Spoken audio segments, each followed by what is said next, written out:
Hello అందరికీ welcome back to my channel. అందరు ఎలా ఉన్నారు? నేనైతే బాగున్నాను. ఈరోజు రెసిపీ అయితే ఎగ్స్తో కీమా. ఈ కీమా రెసిపీ మటన్ కీమాకి ఏ మాత్రం తక్కువ ఉండదు. చాలా చాలా టేస్టీ ఉంటుంది. ఇప్పటివరకు మీరు ఎప్పుడు ట్రై చేయకపోతే మాత్రం తప్పకుండా ట్రై చేసేయండి. ఫస్ట్ అయితే ఒక 4 గుడ్లను ఉడికేసుకున్నాను. నేను ఉడికించిన తర్వాత ఇలా గ్రేట్ చేసేసి పెట్టేశాను. ఎగ్ ఎల్లోతో పాటు 2 గ్రేట్ చేసేయాలి. ఇలా గ్రేట్ చేసిన వాటిని మనం సపరేట్ ప్లేట్లో తీసేసి పక్కన పెట్టేసేసుకోవాలి. ఈ లోపైతే దీనికి గ్రేవీ బాగా రావాలంటే ఒక 3 ఆనియన్స్ ఇంకా 3 టొమాటోస్ అయితే కట్ చేసి పెట్టుకున్నాము. సన్నగా కట్ చేసి పెట్టుకోవాలి. దాని తర్వాత కడాయి పెట్టేసుకొని ఒక 4 స్పూన్ల నూనె, కొద్దిగా షాజీరా, ఒక చెక్క, 3 లవంగా, ఒక్క పచ్చిమిర్చిని సగం వరకు ఇలా కట్ చేసి వేసేసుకోండి. ఇది బాగా ఫ్రై అయిన తర్వాత మనం ముందు కట్ చేసి పెట్టిన ఉల్లిగడ్డ ఇంకా టొమాటోని కూడా సాఫ్ట్గా అయ్యేంత వరకు అయితే ఉడికించుకోవాలి. చూసారు కదా, ఇలా అవ్వడానికి టేస్ట్కి సరిపడా సాల్ట్ యాడ్ చేశాను. చిటికెడు పసుపు వేసేసుకొని మళ్ళీ ఒకసారి కలిపేసేయాలి. ఇది బాగా మగ్గిపోవాలి. దానికోసం మనము మూత పెట్టేసి ఉడికించుకుంటే చూసారు కదా, ఇలా దగ్గరకు అయిపోవాలి.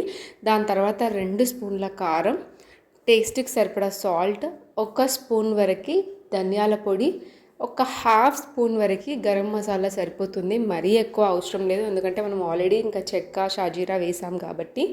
ఇదంతా ఒకసారి బాగా కలిపేసేసుకొని ఒక మంచి ఫ్లేవర్ కోసం అయితే ఒక్క బిర్యానీ ఆకు వేసాను నేను. మరి అది కూడా వేసిన తర్వాత ఒకసారి మంచిగా కలిపేసేసుకొని దీనికి మనం గ్రేవీ కన్సిస్టెన్సీని బట్టి వాటర్ అనేది యాడ్ చేసేసుకోవాలి. నేను మరీ ఎక్కువ గ్రేవీ చేయట్లేను, కొంచెం ఫ్రై టైప్లో చేస్తున్నాను కాబట్టి ఒక గ్లాస్ వేసాను. ఇది కొద్దిగా ఉడికిన తర్వాత మనకు ఆయిల్ పైకి తేలుతున్నప్పుడు మనం గ్రేట్ చేసిన ఎగ్స్ని కూడా ఇలా వేసేసుకోవాలి. వాటర్ ముందుగా వేసుకుంటే ఏంటంటే మనం తర్వాత వేసుకున్న దానికి ఎగ్స్ స్మెల్ వచ్చి అంత బాగోదు టేస్ట్. సో అందుకే వాటర్ యాడ్ చేసిన తర్వాత ఒక 5 నిమిషాలు ఉడికిన తర్వాతే ఎగ్స్ని వేయండి. ఇది బాగా ఒక 5 నుంచి 6 నిమిషాలు ఫ్రై అయిన తర్వాత లాస్ట్కి కొత్తిమీర వేసేసుకొని సర్వ్ చేసేసుకోండి. టేస్ట్ అయితే అసలు మనకి మటన్ కీమాకి ఏ మాత్రం కూడా తక్కువ ఉండదు. టేస్ట్ అయితే చాలా బాగుంటుంది. ఇప్పటివరకు ట్రై చేయకపోతే పక్కా ట్రై చేయండి. చపాతీ అయినా బగారా రైస్కైనా పర్ఫెక్ట్ కాంబినేషన్ ఉంటుంది. చూసారు కదా, yummy yummy egg keema curry ready అయిపోయింది. ఇంకెందుకు ఆలస్యం, ట్రై చేసేయండి. Please subscribe for more videos. Thanks for watching. Bye bye.